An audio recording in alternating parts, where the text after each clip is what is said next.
আর কবে আর কবে অরিজিৎ সিং এর সেই প্রতিবাদী গানটা মনে আছে।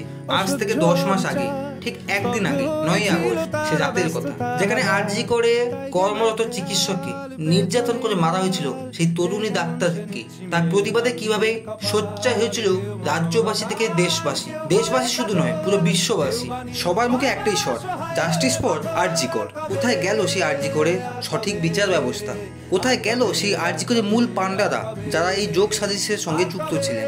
নির্যাতিতার বাবা মা প্রথমে ভরসা রেখেছিলেন কলকাতা পুলিশের উপর, যে কলকাতা পুলিশ সঠিক তদন্ত করে সঠিক আসল দোষীকে সামনে নিয়ে আসবে, তার চরম শাস্তি হবে। এটাই ছিল নির্যাতিতার বাবা মার সঙ্গে সমস্ত দেশবাসীর পাশাপাশি সমস্ত বিশ্ববাসীর আর্জি আবেদন। কিন্তু কি দেখা গেল? এই কলকাতা পুলিশ, এই রাজ্য সরকার তথ্য প্রমাণে লোপাটে কিভাবে সাহায্য করেছে, সে দেয়াল ভাঙা শুরু হোক, সে সিসিটিভি ফুটেজ সমস্ত জায়গায়। দর্শক বন্ধু, আপনাদের নিশ্চয়ই মনে আছে আরজি করে সে প্রতিবাদী আন্দোলনে কিভাবে দুষ্কৃতীতে হামলা হয়েছিল। কলকাতা পুলিশ মোটেই ঠেকাতেই পারেনি সে দুষ্কৃতীতে তাণ্ডব। আর কি, যদি কোথাও জনসাধারণ সামান্য কিছু ভুল করে, তাদের উপর এই পশ্চিম পুলিশ কিভাবে ঝাঁপিয়ে পড়ে, তা নতুন নয়, তা নিশ্চয়ই আপনি সবাই দেখেছি। নির্যাতিতার বাবা মা কলকাতা পুলিশের উপর তো ভরসা রাখতেই পারলো না। শেষ পর্যন্ত তারা দ্বারস্থ হলো কলকাতা হাইকোর্টের সিবিআইয়ের জন্য। হাইকোর্ট সিবিআই তদন্তের নির্দেশ দিলেন। সবার আশা ভরসা ছিল শুধু রাজ্যবাসী নয়, পুরো বিশ্ববাসী, যাদের কান পর্যন্ত এই আরজি করে খবর পৌঁছে গেছে, তাদের সবারই আশা ছিল যে সিবিআই সঠিক তদন্ত করে আসল দোষীদের খুঁজে বের করে আনবে, সকলের সামনে তাদের চরম শাস্তি হবে। কিন্তু না, এখন বোঝাচ্ছে পুরো ভিন্ন ছবি। সব যেন সাজানো ঘটনা হয়ে গেছে, সব যেন এখন সেটিং হয়ে গেছে। কেন বলছি দর্শকবৃন্দ? অবশ্যই প্রতিবেদনটি শেষ পর্যন্ত দেখতে থাকুন। আজকে প্রতিবেদন খুবই গুরুত্বপূর্ণ।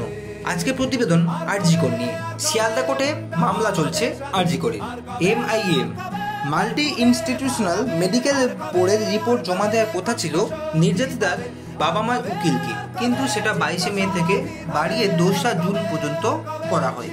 এরপর 2রা জুন বিকেলের দিকে নাকি নির্যাতিতার বাবা মায়ের উকিলের কাছে একটি মেল আসে সিবিআই তরফ থেকে, সেখানে এই রিপোর্টটি জমা দেওয়া হয়। এইখানে মেন প্রশ্ন, এবার এই রিপোর্টটি যখন শিয়ালদা আদালতে পেশ করা হয়, শিয়ালদা আদালতে জজ সাহেব প্রশ্ন করেন সিবিআই আইনজীবীকে, এটা তো 9 পাতা রিপোর্ট ছিল, কি করে 8 পাতা হলো, একটি পাতা গেল কোথায়? তখন সিবিআই আইনজীবী বললেন, আমাকে আমার মক্কেল যা দিয়েছে তা আমি কোর্টে পেশ করেছি। দর্শক তো ভাবতেই পারছেন কি অবস্থা। এত বড় গুরুত্বপূর্ণ মামলায় একটি পাতা মিসিং, তাও আবার সিবিআই আইনজীবী এই কথা বলছেন। শিয়ালদা আদালতের জজ সাহেব 10 তারিখ এই পূর্ণাঙ্গ রিপোর্টটি পুনরায় জমা দিতে বলেন। পাশাপাশি 10 জুন তথা আজকের তথ্য প্রমাণ লোপাট করা তদন্তের যে স্ট্যাটাস রিপোর্ট তা জমা দেওয়ার কথা, যার ভিত্তিতে সঞ্জয় রায়কে অভিযুক্ত করা হয়েছে। দর্শকবৃন্দ, এবার তো নির্যাতিতার বাবা আরো বিস্ফোরক দাবি করেছেন। নির্যাতিতার বাবা পুনরায় তদন্তের আর্জি জানিয়েছেন হাইকোর্টে, কিন্তু সিবিআই এই পুনরায় তদন্তকে আটকাতে চাইছে। হ্যাঁ, ঠিক শুনছেন দর্শকবৃন্দ, নির্যাতিতার বাবা মা বললেন তারা পুনরায় তদন্তের আর্জি জানিয়েছেন, কিন্তু সিবিআই তা আটকাতে চাইছে। তাহলে বুঝতে পেরেছেন দর্শকবৃন্দ, কোথাও যেন মনে হচ্ছে সিবিআই ও রাজ্য সরকার দুজনে যেন জলে মিশে গেছে, হয় রাজনীতির কারণে বা কোনো অর্থের কারণে, হতেও পারে, কারণ এটা নতুন নয়, আগেও ঘটনা ঘটেছে। দর্শকবৃন্দ, এই কলকাতা পুলিশের উপর রাজ্যবাসী কেন, দেশবাসী থেকে শুরু করে বিশ্ববাসী কারোরই ভরসা ছিল না। তাই সবাই আশা করছিল যে সিবিআই সঠিক তদন্তে বিচার করবে, বিচার করে আসল দোষীদের সামনে নিয়ে আসবে। কিন্তু এখন মনে হচ্ছে পুরো সিবিআই সেটিংয়ে মত্ত হয়ে গেছে। এই নির্যাতিতার বাবা মা সঠিক বিচারের দাবিতে কত না দরজায় খুলেছেন। রাষ্ট্রপতির কাছে তারাও গিয়েছিলেন। রাষ্ট্রপতি বললেন তিনি ব্যথিত।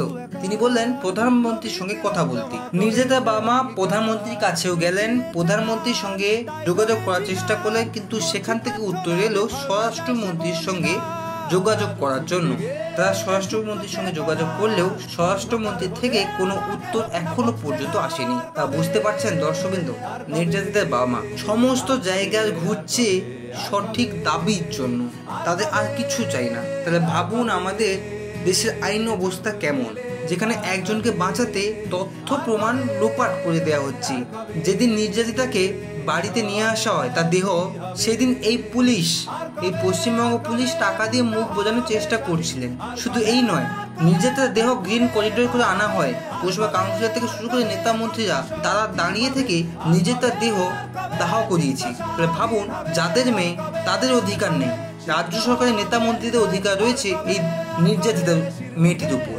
যেইখানে ডাক্তারি পুরোটাকে রক্ষা করার দরকার ছিল, সেইখানে রাজ্য সরকার তৎপরতা দেখাতে পারেনি। কিন্তু কি দেখা গেল, যখন দাহ করার সময় এলো তখন তার বাবা মা কাউকে দেখতেই দেওয়া হয়নি তার দেহটা। তখন এই নেতা মন্ত্রীরা তখন তার বাবা মা হয়ে গেছে। দর্শক বন্ধু, এই নিয়ে আপনাদের কি মতামত? সিবিআই এই হত্যাকাণ্ডে কলকাতা পুলিশের মামলাটাকে নাকি সিলমোহর দিয়েছেন। ভাবতে পারছেন, সিবিআই পর্যন্ত কলকাতা পুলিশের সঙ্গে যেন মিশে গেছে, কোথাও যেন একটা মনে হচ্ছে। সিবিআই বলছে কলকাতা পুলিশ যেটা তদন্ত করছে ভালো তদন্ত করেছি, যা করেছে আমরা সেটাকে সিলমোহর দিয়েছি। কে বললেন? সিবিআই আইও সীমা বাহুজা সাক্ষী দেওয়ার সময় তিনি এই কথা বললেন। ভাবা যায়, নিজে তার বাবা অনুমান করছেন সিবিআই কোথাও যেন একটা ম্যানেজ হয়ে গেছে। শেষ পর্যন্ত চার্জশিট দেবে কিনা তা নিয়ে সংশয় রয়েছে নির্যাতিতার বাবা মায়ের। নির্যাতিতার বাবা দাবি করছেন নির্যাতিতার যে ফোনটি ছিল তা খোলা হয়নি, অথচ তদন্ত হয়ে গেল এবং চার্জশিটও পেশ হয়ে গেল, কিন্তু মোবাইলটাই খোলা হয়নি। তাহলে দর্শক, এটা কিভাবে তদন্ত হয়েছে, কোথা থেকে তদন্ত হয়েছে? সিবিআই এক সময় এক কথা বলছে, তদন্তের সময় বলছে কলকাতা পুলিশের ওপর তারা সিলমোহর দিয়েছে। দর্শক, এই নিয়ে আপনাদের কি মন্তব্য অবশ্যই কিন্তু মতামতটা জানিয়ে যাবেন।